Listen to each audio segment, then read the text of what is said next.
I was halfway home from work when my phone rang. It was my neighbor, Alan. His voice was frantic. Ian, there's an ambulance outside your house, but Karren from the HOA is blocking it with her car. My stomach dropped. My wife, Kendra, had been feeling lightheaded all morning. We called for an ambulance just in case. And now this? I stomped the gas pedal. My house was only a few blocks away, but every second felt like an eternity.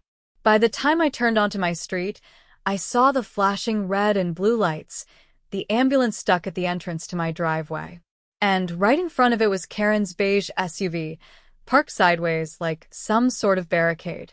Karren stood there, arms crossed, her signature smug expression plastered on her face. Two paramedics were arguing with her, but she stood firm, shaking her head. I barely threw my truck in a park before I jumped out. "Move your car, Karren." She turned to me, her expression shifting to fake concern. "Oh, Ian, I was just telling these nice paramedics that HOA policy clearly states that residents with outstanding dues cannot receive emergency services until their accounts are settled." I felt my hands clench into fists. "Are you out of your mind? My wife could be having a medical emergency." Karren scoffed. "Then maybe you should pay your dues on time. Rules are rules, Ian." One of the paramedics, a younger guy with a buzz cut in. "Sir, we need to get inside now.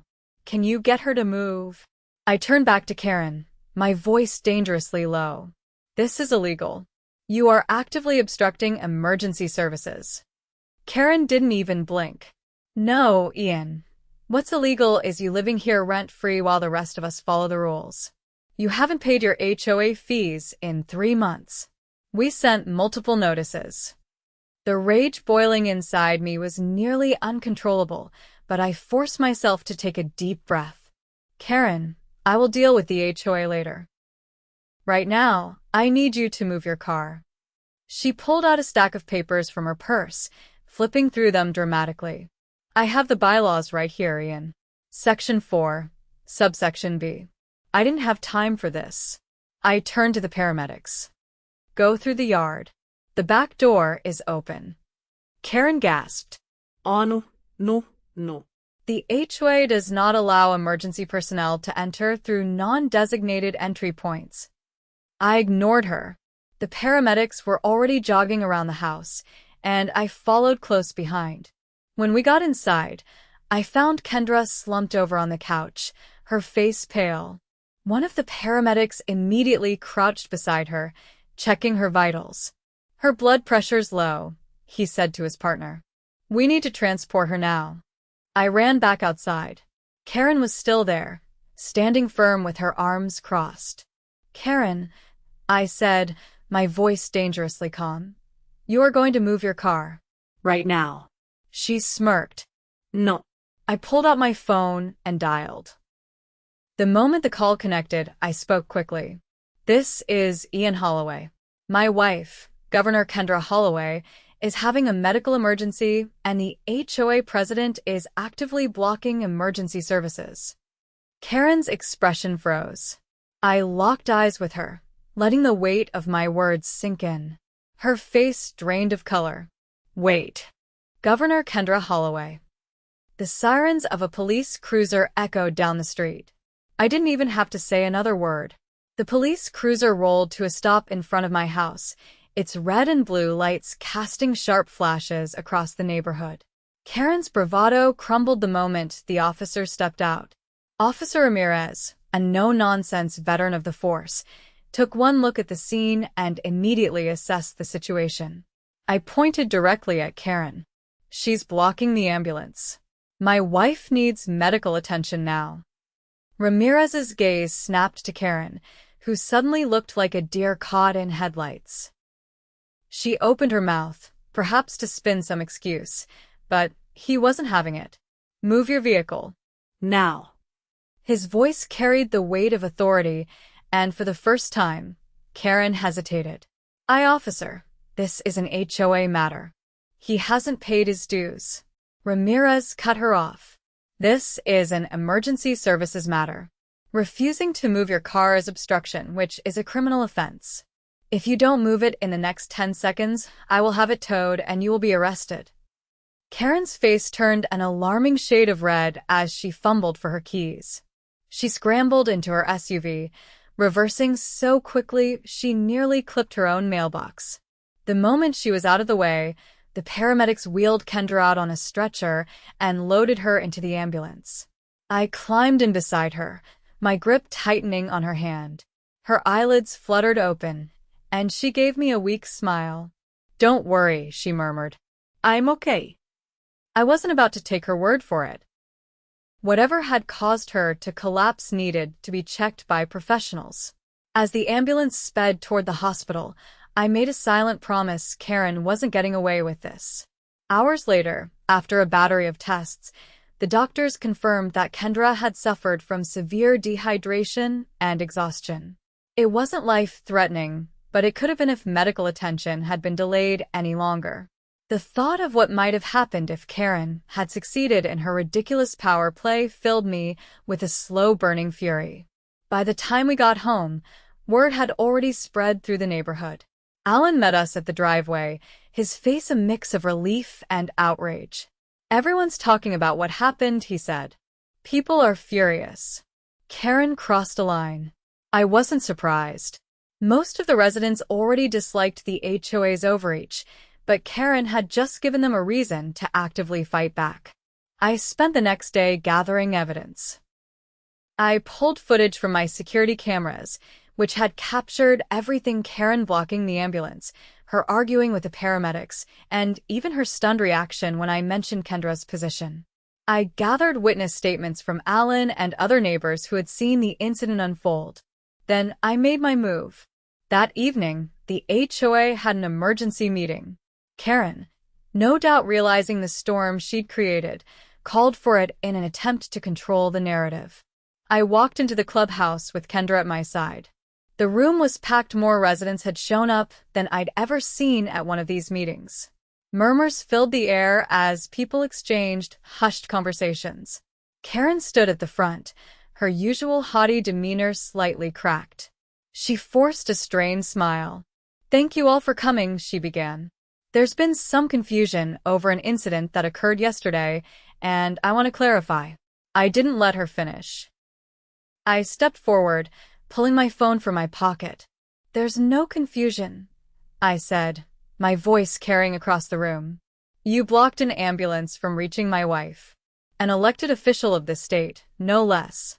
You abused your position to enforce a rule that doesn't even exist in the HOA bylaws." Gasps rippled through the crowd. Karren's smile faltered, but she tried to regain control. "I was simply enforcing the rules. If we let one person slide on dues, then—" I held up a hand, cutting her off. "Let's talk about those dues." I checked the records. The HOA's own financial reports show that I don't owe anything. Silence. Then a voice from the back: "Mr. Langley," one of the older residents, spoke up. "That's true. I looked into my account too. I've been charged late fees for payments I already made." More murmurs. Other residents started checking their phones, logging into the HOA portal. Karren's face went pale. There must be a mistake. I turned my phone's screen toward the crowd and hit play. The security footage showed everything. The moment Karren refused to move her car. The exact words she used to justify it. The fear and frustration in the paramedics' voices as they tried to reason with her. By the time the video ended, the room was dead silent. Then someone clapped. Just one person at first, then another and another, until half the room was applauding. Karren looked like she wanted to disappear. I stepped closer, lowering my voice so only she could hear. "You're done." The meeting ended in a vote. Effective immediately, Karren was removed as HOA president. But that wasn't enough. I had already contacted a lawyer. The lawsuit for obstruction of emergency services was already in motion.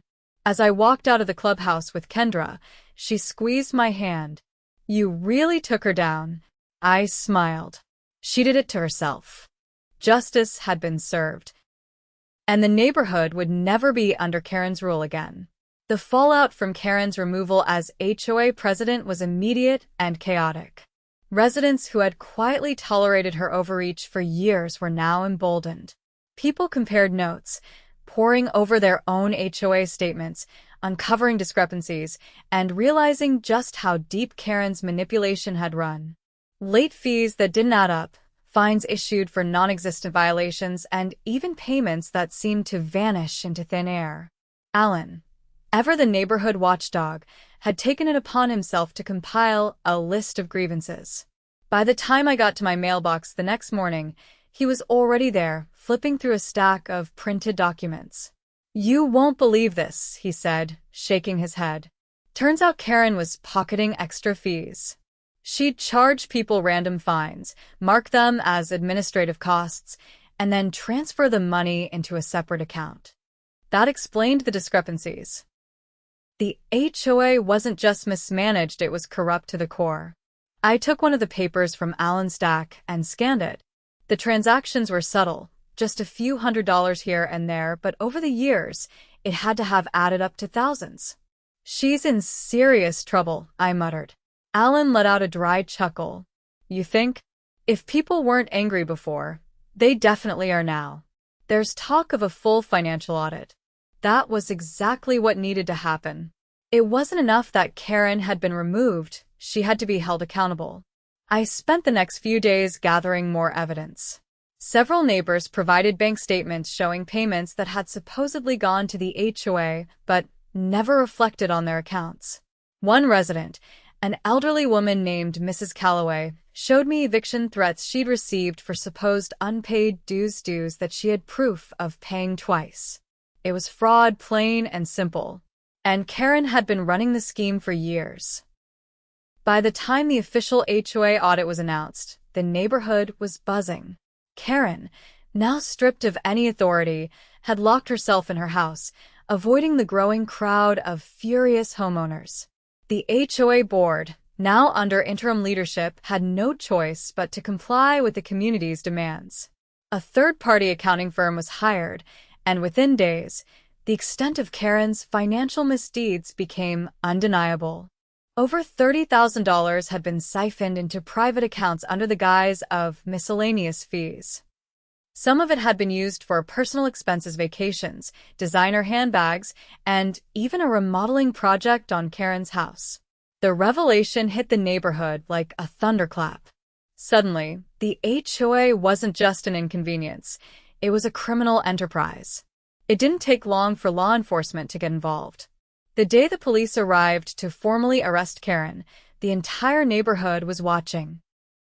She had tried to play it off, acting as if the charges were some kind of misunderstanding, but the moment officers stepped onto her property, her bravado crumbled. Neighbors stood on their porches, arms crossed, watching as she was led to the patrol car. As they placed the handcuffs on her, she turned, eyes darting across the crowd until they landed on me. "This is your fault," she hissed. I didn't bother responding. She had done this to herself.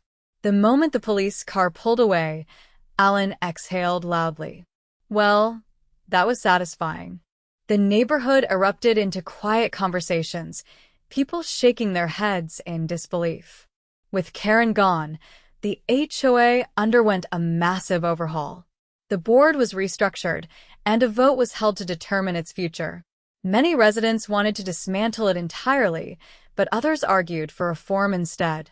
In the end, a compromise was reached.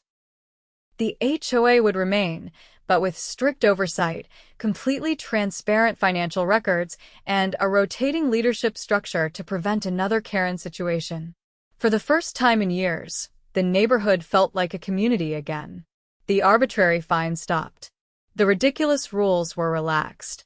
People could live their lives without fear of some power-hungry board member abusing their authority. A few weeks after Karren's arrest, I found myself sitting on my porch, watching the sunset. Kendra joined me, a cup of tea in her hands. "I still can't believe she blocked an ambulance," she said, shaking her head. "She thought she could get away with it," I replied. Kendra took a sip of her tea, then smiled. Well, she didn't. No, she didn't. Justice had been served. And the neighborhood was better for it. With Karren out of the picture and facing a long list of charges, the neighborhood finally had a chance to breathe. The interim HOA board had called for an official town hall meeting to discuss what came next. Nobody wanted to return to the old system of unchecked power, and people were eager to voice their opinions on how the HOA should operate going forward. The meeting was held in the community center, a space that had once been used primarily for Karren's self-congratulatory speeches and arbitrary rule announcements. Now, it was packed with residents who had no intention of allowing another tyrant to take control. Kendra and I arrived early, but the room was already buzzing with conversation. People were flipping through documents, exchanging ideas, and preparing to vote on a series of reforms that would either reshape the HOA into something functional or dismantle it entirely.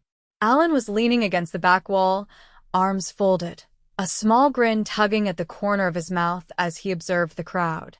When we approached, he shook his head in amusement. Funny how quickly people start caring once they realize just how deep the corruption ran, he said. I nodded. Fear kept people quiet before. Now, they know they have a voice. The meeting started with an official breakdown of the findings from the financial audit. The forensic accountant hired to investigate Karren's mishandling of funds stood at the front, presenting a clear and damning report.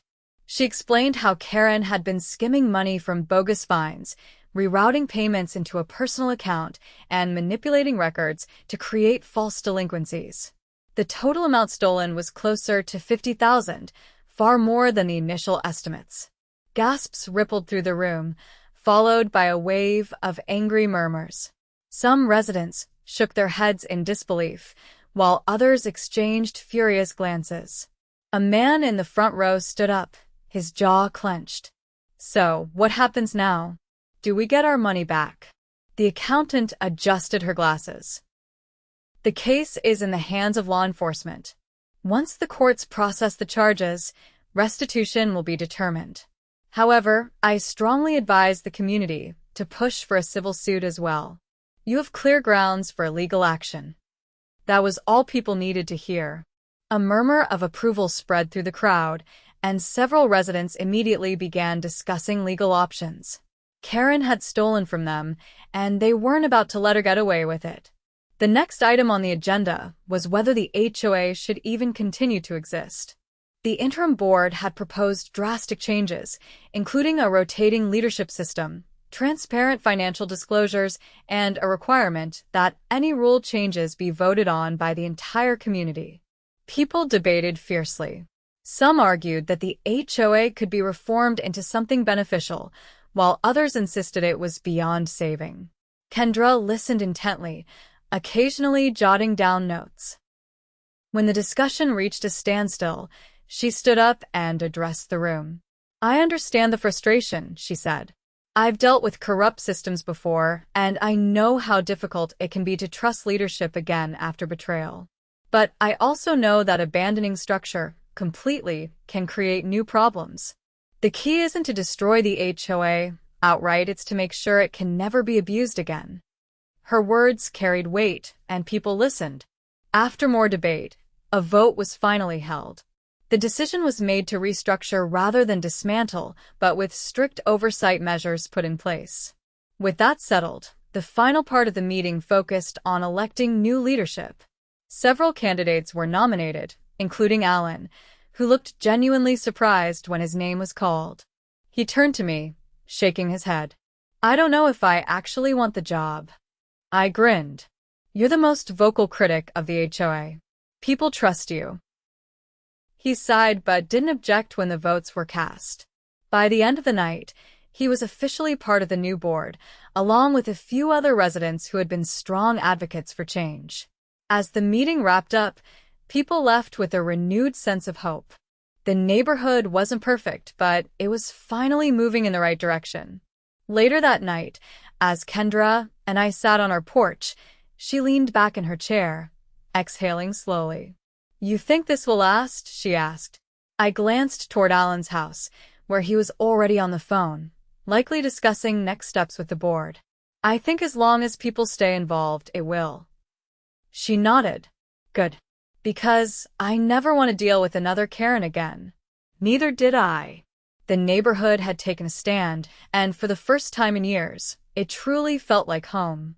The days following Karren's arrest were a whirlwind of legal filings, community meetings, and quiet relief.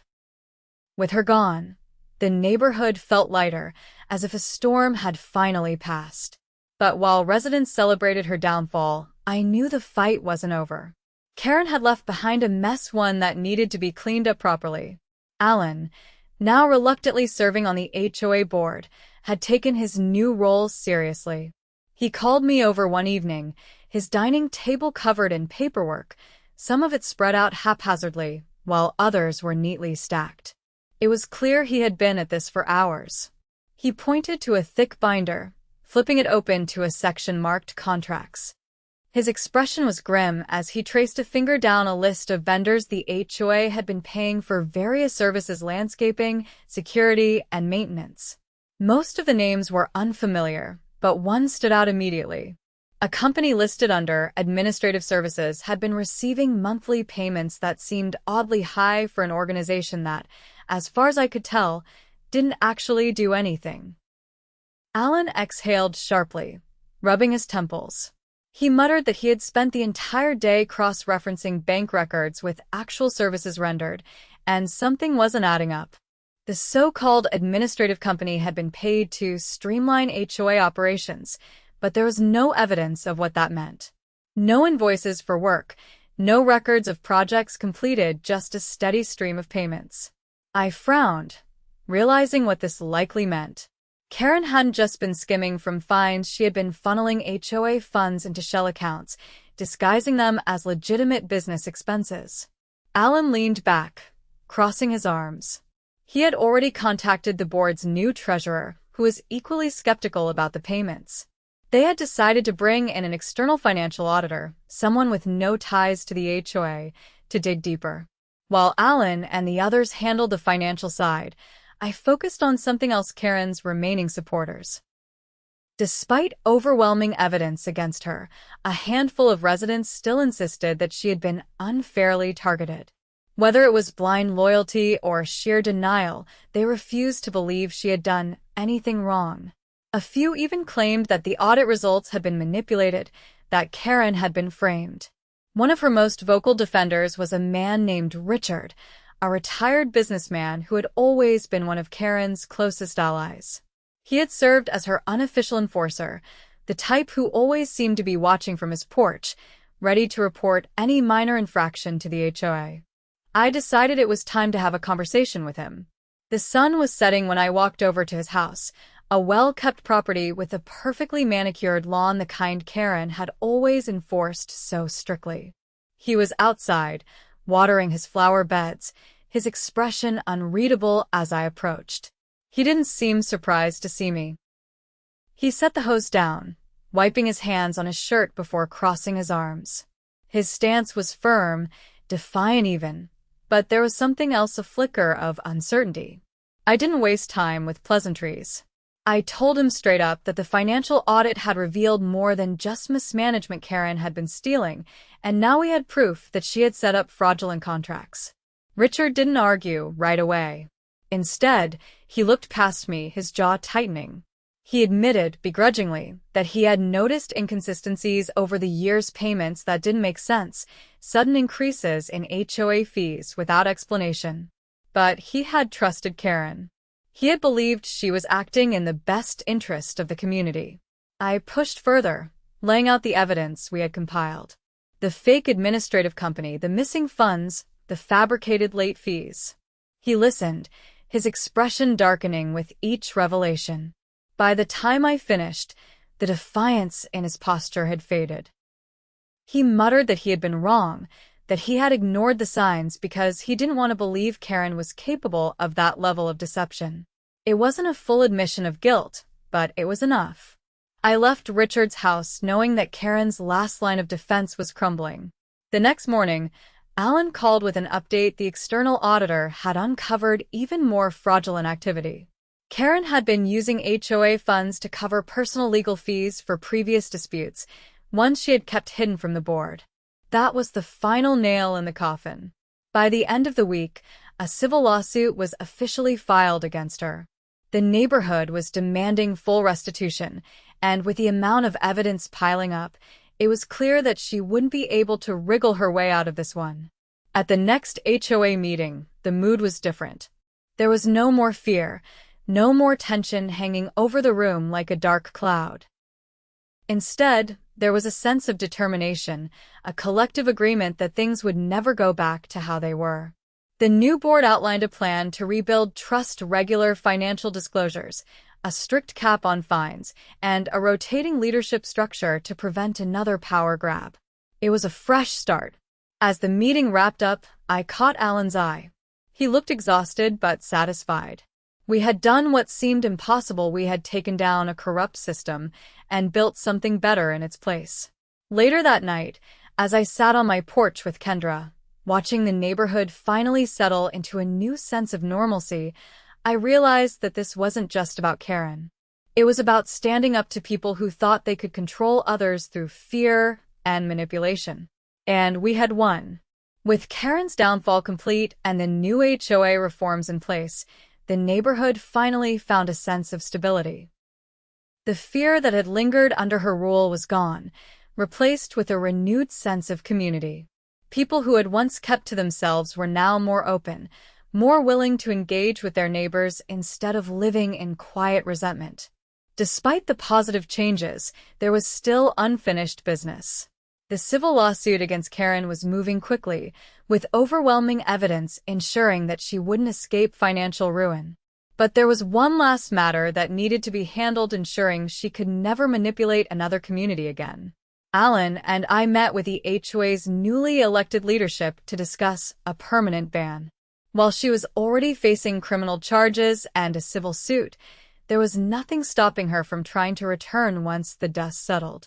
Nobody wanted to risk her slipping back in through a legal loophole. The board agreed to draft a formal resolution barring her from ever residing in or holding any position within the community. The legal team confirmed that, given the extent of her misconduct, the restriction was enforceable. Once it was put to a vote, the decision was unanimous. Karren was permanently exiled from the neighborhood she had once ruled with an iron fist. With that settled, people turned their attention to repairing the damage she had done. The fraudulent fines and extra fees she had imposed were being refunded, thanks to the emergency funds the new HOA board had accessed.